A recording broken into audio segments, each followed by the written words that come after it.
55 ارب dollar کا ہم بیرون ملک کے مقروض ہیں. اگر یہاں پر خسارے کے بجٹ بنتے ہیں تو یہ کون بنا رہا ہے؟ اگر یہاں سے دولت لوٹی گئی ہے تو کس نے لوٹی ہے؟ یہ کہہ تو دیا تاج حیدر صاحب نے کہ جی NRO جو ہے وہ سیاسی انتقام ہے. اگر وہ سیاسی انتقام ہے تو آپ عدالتوں کا سامنا کرنے سے کیوں گھبرا رہے ہیں؟ پھر اس کے بعد یہ کہ یہ بھی سپریم کورٹ نے ابھی کیا ہے نا کہ پھر آئے ہیں اور سویس بینکوں میں نہیں گئے، سویس بینکوں میں نہیں گئے جہاں یہ ثابت ہو چکی ہے. بالکل ٹھیک ہے. پراچا صاحب آپ کی بات رہے گی جاری. نہیں میں جی آپ سے دوبارہ آؤں گا، میں دوبارہ بریک کے بعد آؤں گا، میں پورا وقت آپ کو دوں گا. اس وقت میں جانا ہے بریک کی جانب خواتین و حضرات، لیکن ہمارا موضوع ہے بحث NRO نہیں.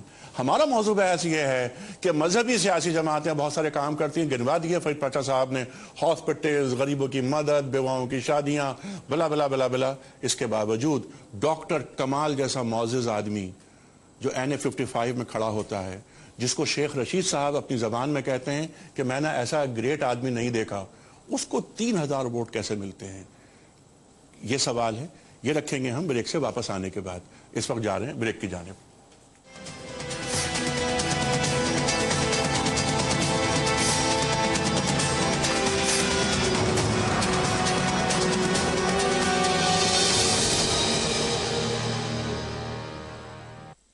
ویلکم بیک خواتین و حضرات. آغاز کے ساتھ ایک بار پھر حاضر. خواتین و حضرات، بات ہو رہی ہے کہ لوگ مذہبی جماعتوں کو ووٹ کیوں نہیں دیتے. ایک کالر ہے ہمارے ساتھ، ان سے ہم بات کر لیتے ہیں. جی السلام علیکم. وعلیکم السلام. جی کون صاحب کہاں سے بول رہے ہیں؟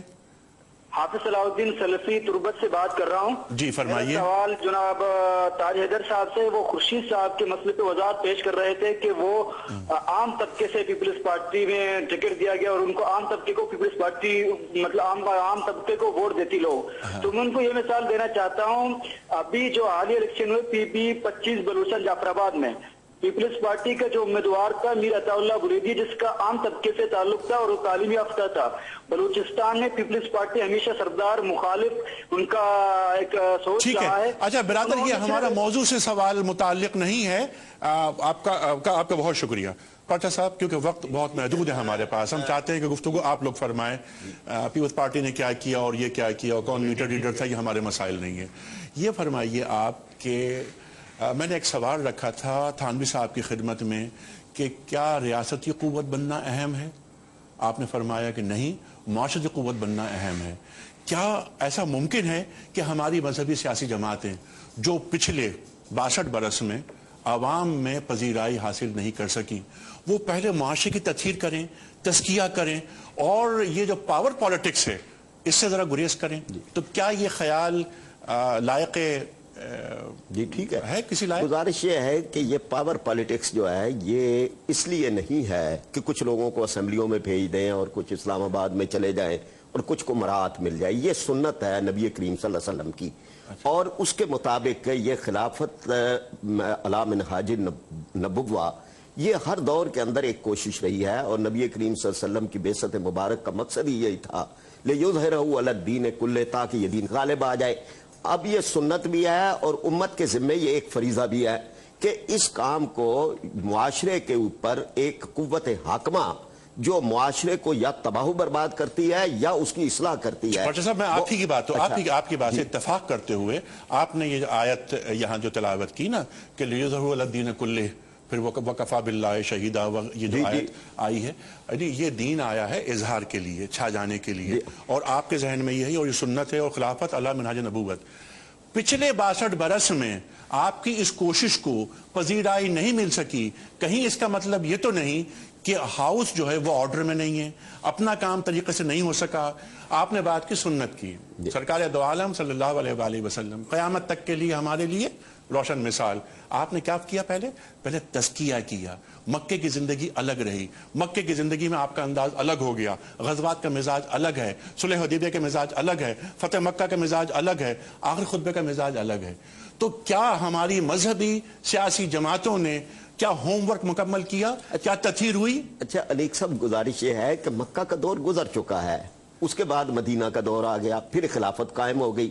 اب تو جو ماڈل ہے ہمارے لیے وہ یہی ہے کہ نبی کریم صلی اللہ علیہ وسلم نے جس مرحلے اور مقام پر امت کو پہنچایا تھا، یہ تمام امت کی ذمہ داری ہے، علماء کرام کی بھی اور سیاستدانوں کی بھی، یہ پاکستان پیپلز پارٹی کی بھی ذمہ داری ہے، یہ ایم کیو ایم کی بھی ذمہ داری ہے، یہ ہر ایک کی ذمہ داری ہے اگر وہ نبی کریم صلی اللہ علیہ وسلم کے ساتھ عقیدت و محبت رکھتے ہیں کہ اسی طرز کے اوپر ملک کے اندر ایک اسلامی نظام قائم کریں. ہم اس کے لیے کوشش کر رہے ہیں. کیا یعنی اس کا مطلب یہ ہے کہ ہم پاور پالیٹکس کو چھوڑ کر اس ملک کے انتظام کو جاگیرداروں اور وڈیروں کے لیے کھلا چھوڑ دیں کہ وہ عوام کی ہڈیاں توڑتے رہے، وہ مہنگائی اور ظلم کرتے رہے، غریب آدمی جو ہے وہ مرتا رہے اور ان کے ہاتھوں یرغمال ہوتا رہے؟ کیا یعنی یہ اس میں ہماری ذمہ داری نہیں ہے؟ آپ نے یہ فرمایا کہ کیا ان کے حال پہ چھوڑ دیا جائے، ان وڈیروں پہ اور جو قابض وغیرہ ہیں؟ دیکھیں، آپ اپنی بات پیش کرتے ہیں، مذہبی سیاسی جماعتیں اپنا دین پیش کرتی ہیں یا دین کی کا فہم پیش قبول کر رہا ہے. میں ذرا وہ بھی بتاتا ہوں. تفہیم دیکھیے، میرا سوال یہ ہے 2002 کا الیکشن ہے. میں اب آپ کے سامنے اس میں 31,81,000 ووٹ لیے ہیں. دینی ووٹ جب اکٹھا ہوا ہے تو اس کی تعداد اتنی ہے، یہ 16.54% بنتا ہے. اور جبکہ ووٹ جو ہے وہ دیگر جماعتوں نے، جن میں پاکستان مسلم لیگ نون ہے، اس نے صرف 16 سیٹیں حاصل کی. ہماری جو ہے وہ 62 سیٹیں تھیں. جی 97 کے الیکشن کے اندر پورے پاکستان میں پیپلز پارٹی نے 18 سیٹیں حاصل کی تھی. تو کیا پیپلز پارٹی چھوٹی پارٹی ہو گئی؟ نہیں، مطلب یہ ہے کہ ہمارا یہ فارمولا یہ تو واضح ہو گیا نا کہ لوگ ووٹ دینا چاہتے ہیں. ووٹ دینا چاہ رہے ہیں کس کو؟ 2002 میں 2002 میں جی جی ٹھیک. 2002 میں آپ نے مشرف صاحب کی حمایت کی، نمبر 1 کی مخالفت کی. دیکھیں نا انیق صاحب، تاریخی حقائق کو نہ چھوڑے. اچھا آپ فرمائیے، پہلے آپ فرمائیے. 17ویں ترمیم تو آئی ہے 2003 میں. مشرف کے خلاف ملین مارچ ہم نکال رہے تھے، ریلیاں ہم نکال رہے تھے، مارے ہمیں پڑ رہی تھی، ہمارے اوپر جو ہے وہ ہم نے کارواں نکالے تھے، تشدد ہمارے اوپر ہوا ہے. مشرف کی مخالفت تو ہم کرتے رہے ہیں. وہ اپنی قوت جو ہے وہ ایم کیو ایم کو کہتا رہا ہے، پاکستان پیپلز پارٹی ان کے ساتھ معاہدے کرتی رہی ہے. مسلم لیگ نون نے باقاعدہ 10 سال کے لیے معاہدہ کیا تحریری. تو مطلب یہ ہے نا کہ یہ تاریخی حقائق نہ چھڑائیں. تاج حیدر صاحب، ہماری مذہبی سیاسی جماعتیں جن کا ماضی یہ رہا، انتخابی نتائج جو بتائے آپ کے سامنے، آنے والے کل سے اتنے روشن ہیں ان کے ارادے، تو اب کیا کوئی بڑی غلطی کے مرتکب تو نہیں ہو رہی؟ نہیں، میں مطلب غرور عز و ناز کے جواب میں مطلب ایک پاس وضع ہے، حجاب پاس وضع ہے، تو میں جوابات سے گریز کرتا ہوں. میں سیدھی بات کہ جہاں تک بھٹو نے کچھ اہم باتیں کہیں اس اہم مقام پہ جو کہ آپ نے، پہلی بات کہ غلبہ دین کا مسئلہ اسلام کے اندر نہیں ہے، پاکستان کے اندر نہیں ہے، کیونکہ 97% یہاں پہ ہیں اور یہ مذہب ایشو نہیں ہے. پھر انہوں نے اس کی تفصیل میں جاتے ہوئے کہا کہ ہاں، عقیدہ توحید آزادی ہے اور عوام طاقت کا سرچشمہ ہے. عقیدہ توحید اخوت ہے اور جمہوریت ہماری سیاست ہے. اور عقیدہ توحید انسانی مساوات ہے اور سوشلزم اس مساوات کو حاصل کرنے کا طریقہ کار ہے. ایک تو یہ چیز آئی اور جس نے ایک طریقے سے ایشو سیٹل کیا. دوسری چیز ہمارے ملک کی روحانیت ہے، جو ہمارے لوگوں کی روحانیت. میں اور بڑے بھائی صاحب لاہور سے آ رہے تھے 70 کے الیکشن سے پہلے، اور وہ زمانہ حج کا تھا اور حاجی صاحبان کو لوگ چھوڑنے بار بار ٹرین پہ جاتے تھے، اور اس کے ساتھ جو طریقہ ہوتا ہے ڈھول اور گانے اور مطلب ہار پہنانا، وہ ایک سلسلہ چل رہا ہے. ایک اسٹیشن پہ ہم نے دیکھا وہ گا رہے تھے، جڑا عاشق توڑی زلفوں دا وہ جنت دوزخ کی جانے. اور بھائی صاحب نے یہ کہا کہ ان لوگوں پہ یہ جماعت اسلامی کیسے آ سکتی ہے، جن کے یہ روحانیت جن کی اتنی گہری مضبوط ہے. تو یہ روحانیت اور رسم و رواج کا ایک تصادم ہے، اور پاکستان کے لوگ روحانیت میں یقین رکھتے ہیں. دوسری بات یہ ہے کہ جبر کے خلاف ہے کہ کوئی بھی اگر جبر کر رہی ہے حکومت، اور حضرت علامہ سید ابو العلا مودودی کے اللہ درجات بلند کرے، انہوں نے وہ جو کتاب اپنی مارکت الارا لکھی ہے، خلافت و ملوکیت، جی اس میں بنیادی جو مسئلہ ہے وہ جبر کا ہے. تو پاکستان کے عوام اس کے ساتھ ہے کہ جو جبر کی مخالفت کرے، اس کے ساتھ نہیں ہے کہ جو جبر کے ساتھ ہو، اور شہادت کا راستہ اختیار کرے. شہادت ہمارے ہاں ایک بہت بڑی روایت ہے. تو یہ جو شہادت کی روایت ہے کہ ہاں سلطان جابر کے سامنے کھڑا ہو اور شہادت کا راستہ جانتے بوجھتے اختیار کرے، یہ لوگوں کے دل کو لے جو ہے وہ گرفت میں لیتا ہے.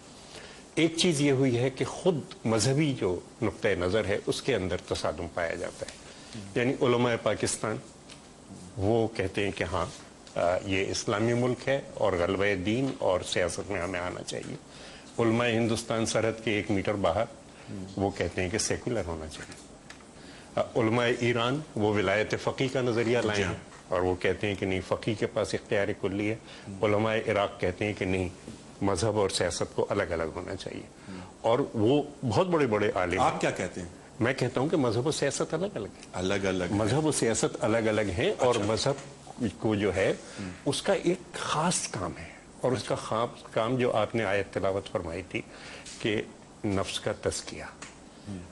دین روحانیت ہے اور دین جو ہے وہ نفس کا تزکیہ کرتا ہے اور جب نفس کا تزکیہ ہوتا ہے تو ہر چیز دوسرے رنگ میں نظر آنے لگتی ہے. ٹھیک ہے، تو گویا ہماری ان جماعتوں کو نفس کا تزکیہ کرنا چاہیے. نہیں ان جماعتوں کو نہیں کرنا چاہیے، ہر مسلمان کو کرنا چاہیے، خاص طور پر جو مبلغ ہیں دین کے. اور ایک جو حکم ہے جماعت کے کہ تم میں ایک گروہ ہونا چاہیے جو اچھی باتوں کا حکم دے اور بری باتوں سے روکے. لیکن وہ گروہ وہ نہیں ہے کہ جو آ کے اقتدار پہ قبضہ کرے اور یہ کرے اور اچھی باتوں کا حکم. راجہ صاحب یہ کہتے ہیں اقتدار پہ اگر ہم نہیں پہنچیں گے تو پھر معاشرے پر اسلامی قوانین نافذ کیسے ہوں گے؟ عقیدہ توحید سے اگر الگ ہو جائیں گے، مساوات، اخوت، آزادی، اگر اس کو ہم چھوڑ دیں گے، جو ایک بڑی بات ہو رہی ہے دین کے اندر جو خرابی پیدا ہوئی اور اللہ ان کی بھی مغفرت کرے ضیاء الحق صاحب کی، کہ انہوں نے رسم و رواج بنا دیا دین کو اور جو دین کی روح تھی کلچر بنا دیا. یعنی یہ کہ اس کے بعد انہوں نے اسٹیبلشمنٹ کو یہ کام دے دیا کہ وہ اپنی مرضی کے مطابق اسلام پروان چڑھائیں. اب کیٹرنگ کر کے لوگ بلائے جاتے ہیں کیٹرنگ والے اور وہ اپنے. اب کیونکہ 2-3 منٹ رہ گئے ہمارے روحانیت ختم. اسد تھانوی صاحب ایک بات جو فرمائی تاجر صاحب نے، میں چاہتا ہوں آپ کے کمنٹس اور آپ دونوں کے کمنٹس آ جائیں کہ دین اور سیاست کو الگ ہونا چاہیے. مذہبی سیاسی جماعتوں کو سیاست میں آنا ہی نہیں چاہیے، ان کا کام ہے نفس کا. ٹھیک ہے، وہ الگ بحث ہے. دیکھیے گزارش یہ ہے کہ ہمیں ہر معاملے میں قرآن اور حدیث کی طرف دیکھنا ہوگا بحیثیت مسلمان کے. جیسے 97% مسلمان ہیں. جناب محمد رسول اللہ صلی اللہ علیہ وسلم نے مدینہ منورہ میں اسلامی ریاست پہلی قائم کی اور مدینہ منورہ میں پہلی اسلامی ریاست قائم ہوئی اور حضور کے بعد وہاں خلافت چلی. تو مذہب اور سیاست جو ہے وہ آپس میں اس طرح ملے ہوئے ہیں. اور حدیث شریف میں آیا کہ جناب رسول اللہ صلی اللہ علیہ وسلم نے فرمایا کہ بنی اسرائیل کے زمانے میں جو لاتعداد نبی آئے تسوسہم الانبیاء، یعنی ان کی جو سیاست ہے وہ انبیاء کیا کرتے تھے. ابھی گزارش یہ ہے کہ 200 برس ہم پہ چونکہ 200 برس چونکہ ہم پہ انگریز نے حکومت کی ہے اور ہمارا معاشرہ جو ہے اس کی فیبرک ابھی تک صحیح طور پر بیٹھی نہیں ہے، لیکن مذہب اور سیاست کو علیحدہ نہیں کیا جا سکتا. جی رضا بھائی آپ کا صرف ایک جملہ یہ آ جائے، کیا دینی مذہبی جماعتوں کو سیاست میں آنا چاہیے؟ تاج حیدر صاحب پٹ چکے بار بار پٹتے چلے آ رہے ہیں، ہر شخص مسترد کرتا چلا رہا ہے، متواتر ان کو دھتکارا جا رہا ہے. اصلاح معاشرہ کرنا چاہیے. اللہ اللہ کریں، اللہ اللہ کریں. کوئی پچا صاحب 1 منٹ ہے. میں ایک تو یہ بات نہیں کہ علامہ اقبال نے یہ بات مسئلہ حل کر دیا جو آپ کا سوال ہے کہ جدا ہو دی. چلے آپ بات کرنے دینا جی، آپ نے کر لیا ہے کہ جدا ہو دی سیاست سے تو رہ جاتی ہے.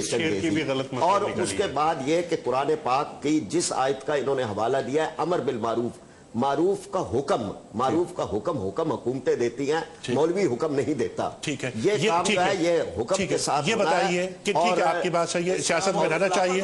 ٹھیک ہے، یہ بتائیے آخری سیکنڈ چل رہے ہیں، یہ بتائیے ہمارا کردار بھی سامنے ہے جو کچھ ہے، اور جن کو کھربوں روپے ہیں جنہوں نے لوگوں کی دولتیں لوٹ کر اپنے بینک بھرے ہیں وہ بھی لوگوں کے سامنے. ڈاکٹر فرید پراچا صاحب یہ فرمائیے، آخری سوال اس پروگرام کا 10 سیکنڈ ہے کہ مذہبی دینی سیاسی جماعتوں سے آپ کے خیال کے مطابق سب سے بڑی غلطی کیا ہو رہی ہے؟ یعنی ان کی کوئی غلطی، کم از کم میں جماعت اسلامی کی طرف سے جواب دے رہا ہوں، ہماری اپنی غلطی نہیں ہے. یہ ہمارا معاشرے اور ماحول کے اندر جب تبدیلی آئے گی اور الیکشن کا نظام ٹھیک ہوگا آپ کی طرف سے نظام کی غلطی ہے، جماعت اسلامی کی کوئی غلطی نہیں، آپ یہ فرما رہے ہیں. پاچا صاحب آپ کا بہت شکریہ. تاج حیدر صاحب بڑا ممنون. رضا حیدر صاحب بہت شکریہ. اسد تھانوی صاحب بہت شکر گزار آپ کا. محترم خواتین و حضرات، مذہبی جماعتیں کیوں ناکام ہوتی ہیں انتخابی سیاست میں؟ کوشش کی تھی ہم نے کہ اس موضوع پر تفصیل کے ساتھ بات کی جائے اور ڈائگنوز کیا جائے کہ کون کون سی غلطیاں ہو رہی ہیں دینی سیاسی جماعتوں سے، کیونکہ الحمدللہ پورے ملک میں 97% لوگ مسلمان ہیں اور دین سے جذباتی لگاؤ رکھتے ہیں، پھر ووٹ کیوں نہیں ڈالتے انہیں؟ خواتین و حضرات، بہت سی باتیں نکل کے سامنے آئیں، ہمیں امید ہے کہ کچھ نہ کچھ ضرور اس گفتگو سے حاصل کیا ہوگا. اپنے میزبان انیق احمد کو اجازت دیجیے. خدا حافظ.